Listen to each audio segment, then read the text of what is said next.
안녕하세요. 토요 미스테리 디바 달리아입니다. 1990년 6월 중국 퀸다오의 한 휴양지에서 대규모 전자기기 세미나가 열렸습니다. 그곳에 참석자였던 진팽. 그는 대만 출신 47살의 중년 남성으로 레인저스 일렉트로닉이라는 무전기 회사 대표였습니다. 진팽은 수완이 좋았는데 경찰들을 상대로 회사 대표 제품인 무전기를 대대적으로 유통하면서 큰 성공을 거두게 되었습니다. 그러면서 회사 가치가 오늘날로 치면 6천억 원에 달하는 고공행진을 하고 있었죠. 퀸다오에서 세미나가 열리는 기간 동안 그가 묵었던 숙소는 다이너스티라는 고급 호텔이었습니다. 이곳에선 매일 밤 각종 공연이 열렸는데 진팽 역시 공연을 보러 가기 위해 연회장으로 향하게 되죠. 근데 하필 그날 그의 바로 앞에 웬 키 큰 여성이 서 있었던 거예요. 진팽의 키가 173cm였는데 앞에 있는 여성 때문에 시야가 가려질 정도였습니다. 불편함을 느낀 진팽은 그녀에게 양해를 구하기 위해 말을 거는데 저기요? 뒤를 돌아본 그녀는 다이너스티 호텔의 홍보직원 22살의 중국 여성 지란빙입니다. 진팽은 그녀와 눈이 마주친 순간 그녀의 수려한 외모에 첫눈에 반하고 말았습니다. 둘은 이내 대화를 나눴고 그것은 곧 저녁 약속으로 이어지는데 이후 세미나가 끝난 후에도 두 사람은 계속해서 연락을 이어나갔고요. 그리고 얼마 후 둘은 26살이라는 큰 나이 차이를 극복하고 행복한 연인으로 발전하며 진팽은 상하이에 위치한 자신의 회사에 그녀를 직원으로 고용하기도 했습니다. 그렇게 평온한 시기가 지나고 1992년 지란빙이 진팽과의 사이에서 아이를 갖게 되는데 문제는 그녀가 아직 미혼이었기에 남자친구를 제외한 주변인들에겐 이걸 알릴 수가 없었던 것이었습니다.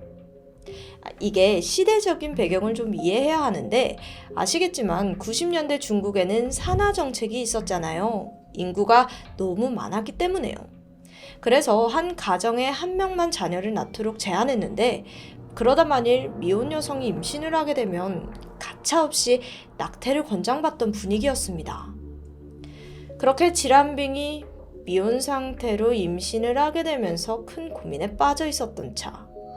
마침 남자친구 진팽이 미국 캘리포니아에서 새로운 사업을 시작하게 되는데요. 그는 잘 됐구나 싶어서 여자친구에게 미국으로 이사하는 걸 제안하죠. 지란빙 역시 그곳에서라면 아이를 잘 키울 수 있게 선뜻 미국행을 결심합니다. 그리고 얼마 후 그녀는 캘리포니아 휴양 도시 미션비에오의 한 고급 아파트에서 터전을 잡게 됩니다. 반면 진팽은 사업상의 이유로 주로 대만과 중국을 오고 가면서 생활을 이어나가게 되는데요. 그는 틈틈이 캘리포니아를 방문해 지란빙과의 시간을 보냈죠. 그러면서 매달 그녀에게 1,000만 원에 가까운 생활비를 제공했고 또 여자친구를 캘리포니아 지사 직원으로 채용하면서 살뜰히 보살폈습니다. 지란빙 또한 이름도 제니퍼로 바꾸고 완전히 새로운 삶을 시작하게 되는데요. 1993년 3월 진팽과 제니퍼의 사이에서 아들 케빈이 태어났고 이제 세대에는 정말 행복한 나날들만 펼쳐지는 듯 했습니다. 그리고 5개월이 지난 1993년 8월 18일 여느 때처럼 중국 출장을 마치고 진팽이 캘리포니아로 돌아왔는데요. 아들과 여자친구를 보고 싶은 마음에 제니퍼에게 전화를 걸었지만 웬일인지 도통 응답이 없어요. 그는 결국 아파트에 도착해서 직접 문을 두드렸는데 여전히 고요합니다. 왜 아무도 없지? 그가 별 생각 없이 손잡이를 잡아당기는데 어라? 잠금 장치가 열려있네요? 이상한데요. 불길함을 느끼며 조심스레 안으로 들어가는데 진팽의 눈앞에는 너무도 끔찍한 광경이 펼쳐져 있었습니다. 피투성이가 된 제니퍼가 소파에 쓰러져 있었던 것이었죠. 속옷은 무릎까지 내려와 있었고 몸 곳곳엔 칼에 찔리는 적이 발견되었습니다. 그럼 아기는요? 안타깝게도 아들 케빈 역시 방 안의 침대에서 숨진 채 발견되었습니다. 기저귀만 찬 채 입에는 티셔츠를 물고 있었죠. 부검 결과 질식사로 판명이 되었는데요. 케빈은 태어난 지 겨우 5개월밖에 되지 않은 신생아예요. 그런데 엄마뿐만 아니라 아기까지 도대체 왜 이렇게 끔찍하게 죽어야 했던 걸까요? 곧이어 신고를 받은 경찰이 출동했고 부검 결과 제니퍼는 날카로운 흉기로 18번이나 찔린 게 확인되었습니다. 근데 특이한 점은 이 팔에 누군가에게 물린 흔적이 남아 있었다는 것인데요. 사실 경찰이 범인으로 일찌감치 의심한 사람이 있습니다. 그것은 바로 진팽. 아니 왜요? 그 이유는 그의 은밀한 사생활 때문이었죠. 그는 알고 보니 아내도 있고 그 사이에 2명의 10대 아들까지 있는 유부남이었습니다. 심지어 그의 가족들은 제니퍼의 아파트에서 멀지 않은 곳에서 살고 있었죠. 아, 그럼 혹시 가족과 사이가 좋지 않아서 별거 중인가요? 그것도 아니었어요. 진팽은 제니퍼 사망과 관련된 경찰 참고인 조사를 받을 때도 혹시 내 자식들이 놀랄까봐 걱정된다라면서 원래의 가족을 걱정하는 모습을 보였는데 황당하죠. 그러니까 그는 아내와 아들 그리고 애인과 애인의 아들까지 모두 다 캘리포니아로 이주시켜서 완벽하게 2집 살림을 하고 있었던 겁니다. 진팽이 왜 지금껏 제니퍼와 결혼하지 않았는지도 이해가 되네요. 그는 원래 아내가 있고 제니퍼는 내연녀였던 거죠. 이 복잡한 사생활을 알게 된 경찰은 이런 시나리오를 예상했습니다. 진팽이 유부남인 걸 제니퍼가 알게 되고 그래서 다툼이 생기면서 상황이 복잡해지자 그가 직접 애인과 자식까지 살해했다 라는 내용이었죠. 하지만 그 추리는 완전히 빗나갑니다. 확인해보니까 제니퍼가 사망 추정 시간에 진팽은 업무차 중국에 있었던 것이 확인되었어요. 그의 알리바이는 완벽합니다. 그렇게 용의선상에서 제외되었고 그렇다면 제니퍼와 아기를 살해한 범인은 도대체 누구일까요? 그런데 제니퍼의 팔에 남아있던 물린 자국 기억하시죠? 다행히도 거기서 용의자로 의심되는 사람의 타액을 채취할 수 있었습니다. 머지않아 DNA 주인이 밝혀졌는데 그건 바로 진팽의 아내 리사. 리사는 45살의 대만인 여성입니다. 그녀는 진팽과 결혼하기 전 대만에서 꽤나 잘나가는 커리어 우먼이었는데 결혼 후에 일을 그만두고 오롯이 남편 회사를 더 성장시키는 데만 전념했습니다. 평소 그녀의 성격도 자신감과 야망이 넘치는 스타일이었어요. 그래서 남편 회사에 대한 헌신 그리고 내조 끝에 진팽의 회사는 날이 갈수록 승승장구할 수 있었던 거죠. 그러다 리사의 인생에 먹구름이 물려왔는데 그게 바로 내연녀 제니퍼였던 겁니다. 리사는 캘리포니아로 이주를 하고 나서야 이 제니퍼의 존재를 알았다고 해요. 물론 그 전부터 의심 가는 일들은 꽤나 있었습니다. 한 번은 진팽이 출장을 다녀왔는데 진팽의 캐리어에 웬 여성의 티셔츠가 발견된 거예요. 그래서 리사는 이게 도대체 뭐냐 라고 물었는데 진팽은 이렇게 대답합니다.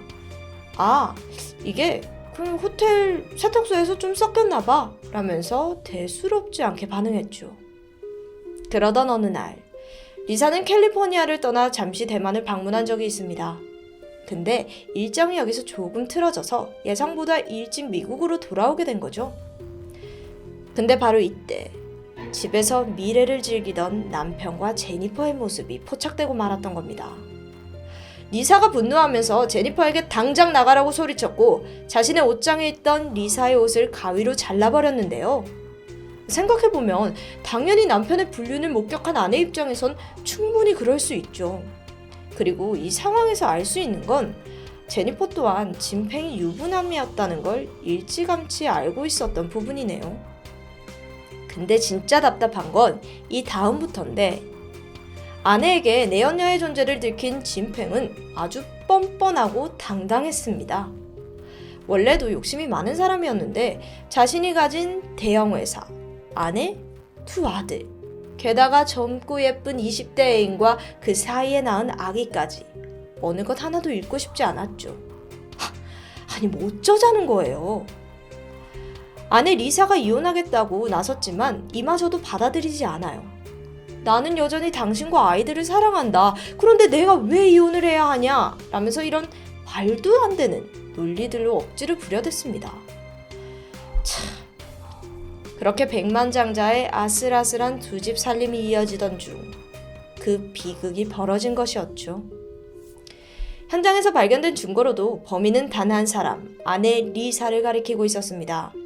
하지만 웬일인지 사건은 순순히 해결되지 않았는데요. 이 모든 상황에서 리사가 끝까지 결백하다고 주장했기 때문이에요. 태도가 어찌나 냉정하고 단호한지 경찰들조차 혀를 내두를 정도였습니다. 게다가 진팽 역시 아내 리사를 두둔하고 나섭니다. 아니, 내연녀를 잃은 마당에 아내까진 잃을 수 없다는 입장인 걸까요? 여러모로 이해가 가질 않는데요. 어쨌든 수사관은 리사를 살인죄로 기소하기 위해선 결정적인 자백이 절실한 상황이었고 번뜩 한 가지 꾀를 내기 시작하는데 바로 긴 조사 끝에 당신도 지칠 테니까 우리 잠시 휴식을 취하자면서 리사에게 남편과 둘만의 시간을 갖도록 분위기를 만들었던 거죠. 근데 사실 그 공간엔 도청기가 숨겨져 있었습니다. 리사와 진팽 부부는 이내 아무 의심 없이 중국어로 대화를 하기 시작하는데요. 아니, 더 정확히는 말다툼을 하기 시작하는데 리사는 이 모든 게 당신이 바람을 피웠기 때문이라며 맹렬하게 비난했어요. 그러자 진팽이 아내에게 물었죠. 도대체 왜 찌른 거야?